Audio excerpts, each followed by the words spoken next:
Thinking Fast and Slow by Daniel Kahneman. Your two systems and what they mean. When you have to make sense of something, you think about it. To understand this process, consider a model that says people apply two cognitive systems. The first is System 1, or the mental processing that reads emotions and handles your automatic skills, like driving your car or adding 2 plus 2. System 1 takes over your thinking when you comprehend simple statements, such as complete the phrase bread in, instinctively turn to see where a noise is coming from, or grimace when you see a gruesome image. System 1 supplies associated meanings, including stereotypes, rapidly and involuntarily. Although System 2 believes itself to be where the action is, the automatic System 1 is the hero of the book. By contrast, you use System 2 when you're focusing on specific details, like counting or figuring out how to complete your income tax forms.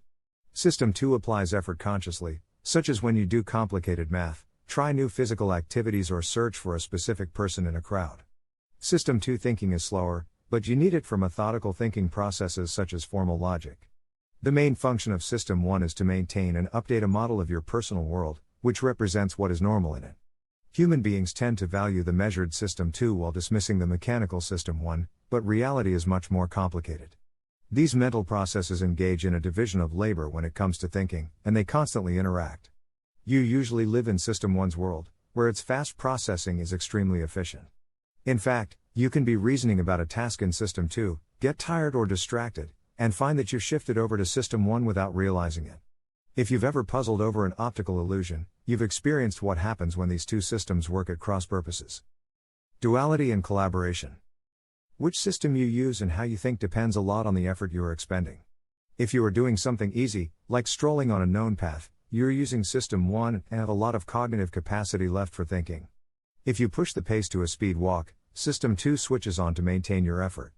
Now try to solve an arithmetic problem, and you're likely to stop walking altogether. Your brain can't handle the additional burden. Recent lab studies show that intense System 2 concentration lowers the body's glucose levels. If your System 2 is busy, you're more likely to stereotype, give in to temptation, or consider issues only superficially. People who are cognitively busy are more likely to make selfish choices, use sexist language, and make superficial judgments in social situations. System 1 likes to jump on the straightforward answer, so if a seemingly correct solution quickly appears when you face a challenge, System 1 will default to that answer and cling to it, even if later information proves it wrong. System 1 performs rapid associative activation. Pair two words, or a word and an image, and your mind will link them, weaving a story from those scraps of information. In the phenomenon of priming, if you see the word banana followed by the word vomit, your mind creates an instantaneous connection that causes a physical reaction. Similarly, if exposed to the word eat, you will more likely complete the sequence SO_P as soup rather than soap. A compelling narrative fosters an illusion of inevitability. If you want to persuade people, appeal to their System 1 preference for simple, memorable information, use a bold font in your reports, try rhyming slogans in your advertising, and make your company's name easy to say.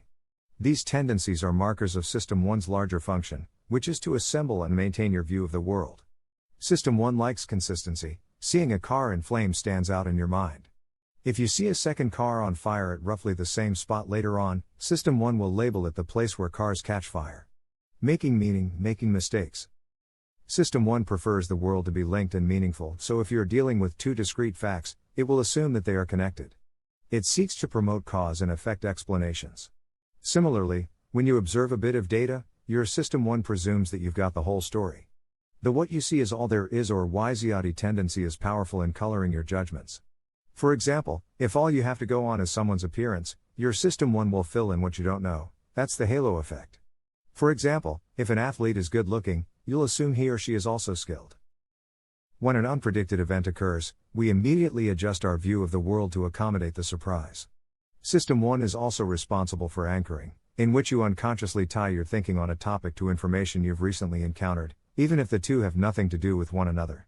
For example, mentioning the number 10 and then asking how many African countries belong to the United Nations will produce lower estimates than if you mentioned 65 and ask the same question. System 2 can magnify your mistakes, though, by finding reasons for you to continue believing in the answers and solutions you generate. System 2 doesn't dispute what System 1 presents, rather, it is the endorser of how System 1 seeks to categorize your world. Facts that challenge basic assumptions and thereby threaten people's livelihood and self-esteem are simply not absorbed. The natural tendency to focus on a message's content rather than its relevance affects your ability to judge. People seize on vivid examples to shape their fears and plans for the future. For example, media coverage of dramatic but infrequent events like accidents and disasters, as opposed to dull but common threats like strokes and asthma, sets those events up as anchors that people use to make wildly inaccurate assessments about where the risks to their health lie. The idea that the future is unpredictable is undermined every day by the ease with which the past is explained. People also reason incorrectly when they don't recognize the regression to the mean. Over time, everything tends to return to the average, but people create and apply causal interpretations to what are, in effect, random events.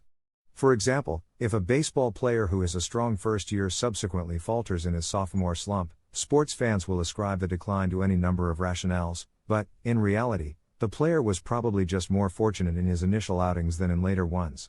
Distorted reality and optimism. Simplification is at work in the narrative fallacy, or the mind's inclination toward the plain, tangible and cohesive instead of the theoretical, contradictory and vague.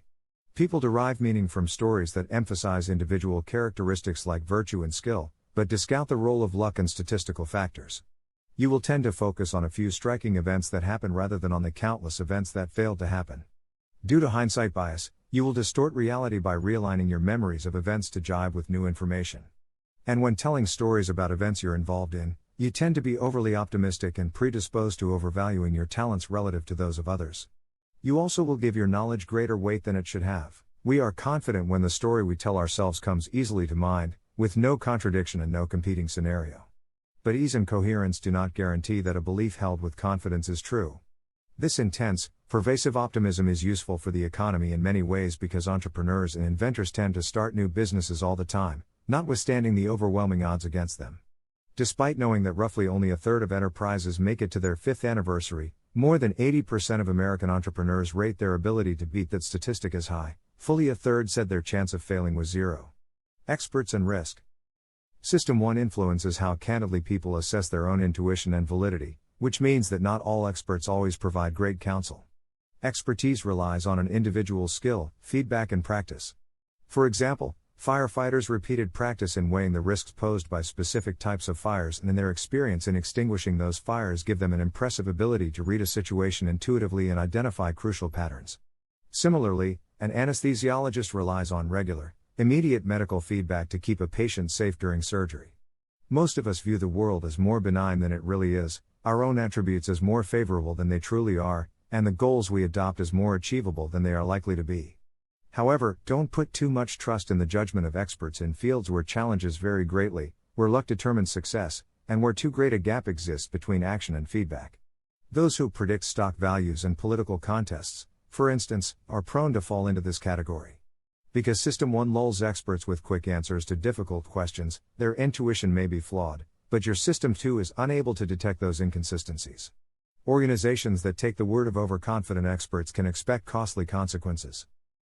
You're especially prone to unclear thinking when making decisions about risk and value. Most people are loss averse. You hate to lose $100 more than you like winning $150. But financial traders tend to demonstrate less of an emotional, System 1 type reaction to losses. Individuals also suffer from the endowment effect. When something belongs to you, even if only for a brief period of time, you tend to overestimate its value relative to the value of things you don't own. Homeowners exemplify the endowment effect, often overvaluing their properties. Confusing experience with the memory of it is a compelling cognitive illusion. When you combine all this with the fact that people misjudge how likely rare events are or, alternatively, give rare events too much weight when making decisions, you have the foundations of the modern insurance industry. How you frame risk shapes your evaluation of it. For example, if you hear a life-saving vaccine has a 0.001% risk of permanent disability, your reaction is much different than it would be to the same treatment that leaves 1 of 100,000 individuals forever incapacitated. Yet the two are identical. When you take all these tendencies into account, it is hard to believe any economic theory based on the idea that people are rational actors. But making good decisions depends on paying attention to where your information comes from, understanding how it is framed, assessing your own confidence about it and gauging the validity of your data sources. 2 selves, 1 mind. Just as 2 systems interact in your mind, 2 selves clash over the quality of your experiences. The experiencing self is the part of you that lives your life, the remembering self is the part that evaluates the experiences you have, draws lessons from them and makes decisions about the future. For the remembering self, happiness is not cumulative, and the final stages of any event play a critical role in your recollection of its quality. For example, when researchers asked subjects to evaluate the life of someone who lived happily to the age of 65, relative to someone else who lived happily through 65 but was only moderately content for another 5 years, the subjects rated the first life as more desirable. The experiencing self does not have a voice. The remembering self is sometimes wrong, but it is the one that keeps score and governs what we learn from experience, and it is the one that makes decisions.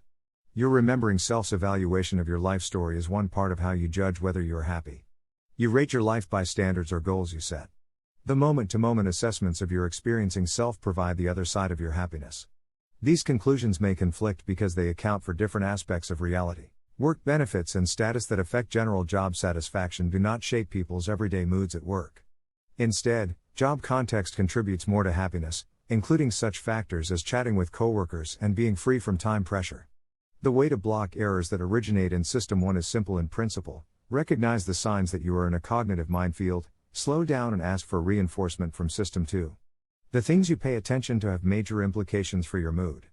Active forms of leisure, like physical activity or spending time with good friends, satisfy you a lot more than the passive leisure of, for example, watching television. You can't necessarily change your job or your disposition, but you can change what you focus on and how you spend your time. Focus shapes your self-assessments. Nothing in life is as important as you think it is when you are thinking about it. Your two selves are intertwined with your two mental systems. System 2 constructed your remembering self, but your tendency to weigh experiences by their final moments and to favor long pleasures and short pains comes from System 1. The relationship between yourselves holds implications for philosophers and policymakers. You would make different decisions about which social, health and economic issues to address, and how to address them, depending on whether you see the perspective of the remembering self or the experiencing self as primary. In general, recognizing how these different mental systems work can help you realize that the purely rational beings favored by economic theory are fictional, and that real people need help making better judgments in their financial and life choices.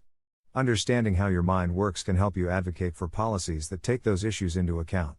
The converse is also true. Because your mind doesn't function optimally in all instances, rules should protect people from those who would deliberately exploit their weaknesses. Because individuals find it difficult to catch glitches originating in their own System 1 processing, an organization can operate with more methodical rationality than can the separate individuals within it.